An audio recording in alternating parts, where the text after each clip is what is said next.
Please note that this video is not sponsored by any of the products that are shown in this video. Now let's get started. Hey guys, welcome back to my channel, and I haven't posted in a while, so today might be an exciting day because I bought a USB condenser mic from XTUGA Audio, and I bought it from Lazada. So it's for only like 590 pesos because the original price was, I feel like it's 600 plus, but good thing I got it for with a discount. So yeah, I'm excited to open this, so let's unbox it. Okay, so this is the package. Let's open it. Okay, so let's try to open this one. Let's try. How can I open this? Kakatakot baka may masira ko yung lalagyanan. By the way, I'm really excited to open this because wala na kaming pasok and the school year has ended. Of course, excited ako dito kasi excited na akong gumawa ng song cover sila. Oh, wow. Okay, so here's the mic. Woo! Wait. Oh my god. So here's what it looks like. As you can see, diba? So, yan, ginagamit siya for recording, net host, live show, chat, ginagamit din, online games, pwede rin, and netk song, etc. So, ayun, it comes with 3 colors, which are black, white, and gray. Pero yung nabili ko is gray, which is amazing. Okay, let's try to open this. By the way, hindi ko pakita sa inyo na maayos kasi nasira yung aking mic stand. Here are the equipments. You have this, and you also have, wow, namoy ko siya. So ito siya. Wow. It looks amazing. It looks really definitely lightweight. That's the U188. I think this is the unit of this brand. And we also have the wire USB cable, and we also have the stand. Ang ginagamit ko kasing mic ngayon is this one. Matagal na to. Sa Shopee yata to nabili ng dad ko. And it's only, hindi ko rin maalala yung price because it was so long ago, 2021. So, ayun na nga. Pero maganda naman ang quality niyan, although dispalinghado na kasi yung wire niya, yung buong mic, hindi na talaga maganda. Oh my god. So I feel like ipapalit ko to dito. Like, right now. Pero dito muna kasi, syempre dito muna siya ilalagay. And ito yung original setup niya talaga. Okay, so let's try.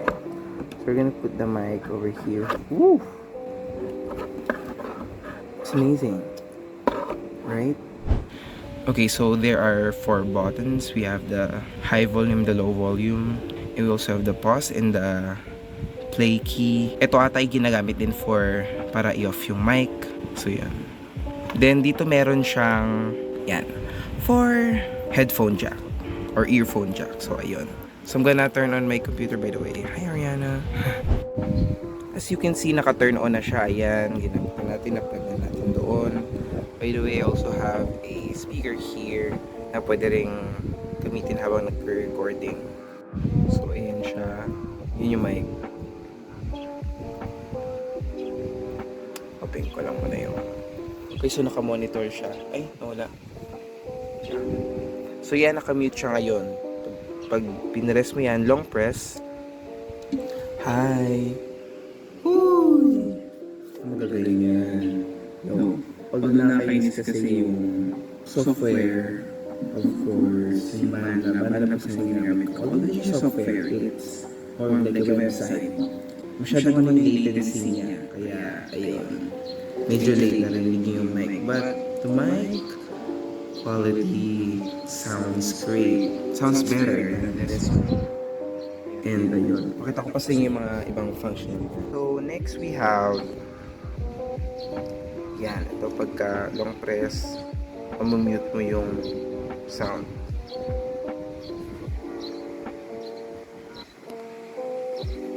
Narinig niyo yun? Yung ibon na sa taas. Narinig sa mic. Grabe yung ano niya, yung pick up sound niya. Maganda. So, yan. Pag naka-long press siya both, pwede na natin siya kapag long press na. Ng diretso. Hindi ko sure. Pero ayan. So, yeah, that's the mic. Okay, so currently tinetesting ko yung microphone. As you can hear, medyo malinis yung quality ng microphone. Somehow, mas better siya kaysa sa dati kong microphone. Wala tong enhancement nor sound effects. Great job! Ayan, makikita niyo sa footage na yan. Gumanda mismo yung quality ng boses ko thanks to this microphone right here. Try ko nga tong mic.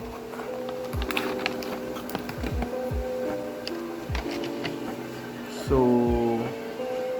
natin instruction. Next is we have the wireless lavalier microphone. This wireless lavalier microphone is intended for your phone when you're doing vlogs and other stuff. It has a built-in noise cancellation. The quality isn't that great, but it's decent. Overall, it works out for vlogging. This package includes a wireless lavalier mic, which does not only include one, but two so you can vlog with your friends. A receiver, its charger, and the guide menu. Kukonect muna natin sa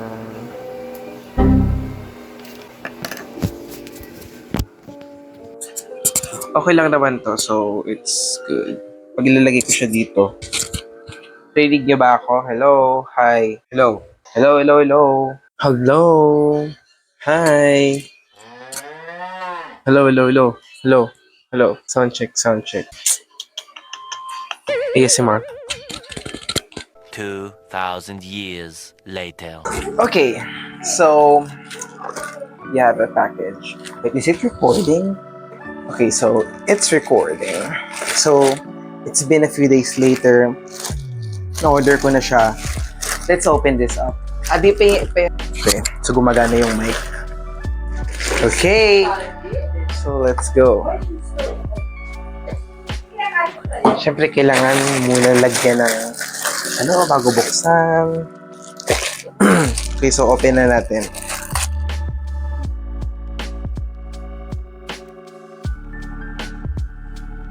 So, let's open na. Ayan. So, here it is. Oh my God. Let's open it.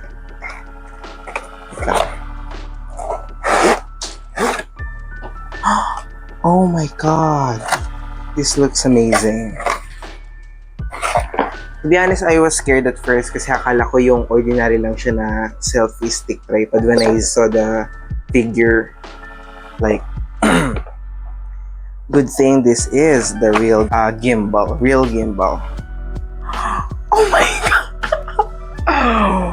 Oh no! Okay.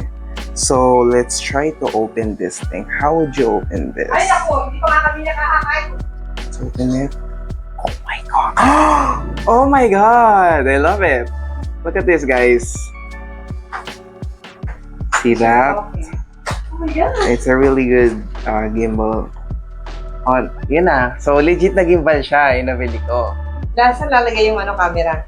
Dito sa harap, bubuksan ko pa tong phone. O, di ba? Oh, chinsya!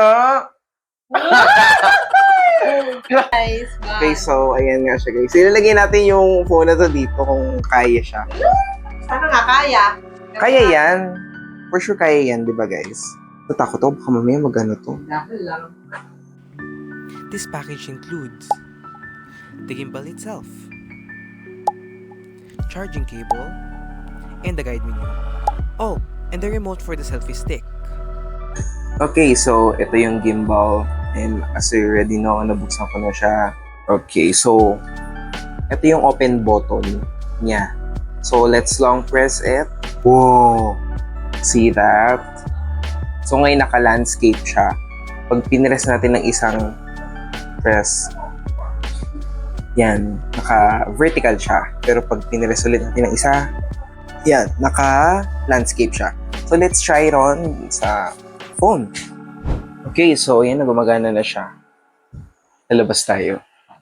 Let's check it outside kung kung ready na ba tayong mag-vlogging. Hey guys, so today, dito tayo sa labas na. Dito ako sa labas ng bahay. Let's take on a walk, shall we? First things first na napansin ko is yung landscape is really stabilizing the phone so well. Ayan. O yan. Gagalaw-galaw kita. Tingnan natin mamaya yung footage kung gagalaw siya. Pag portrait naman natin, ano yung ano? Hindi natin isa. Ay, nakabaliktad. Sige, let's press it one more time. See?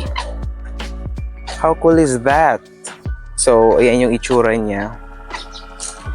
Let's vlog the clubhouse. Gusto ko rin makita yung sa rear view camera niya if maganda yung hawak ng pag-stabilize ng phone.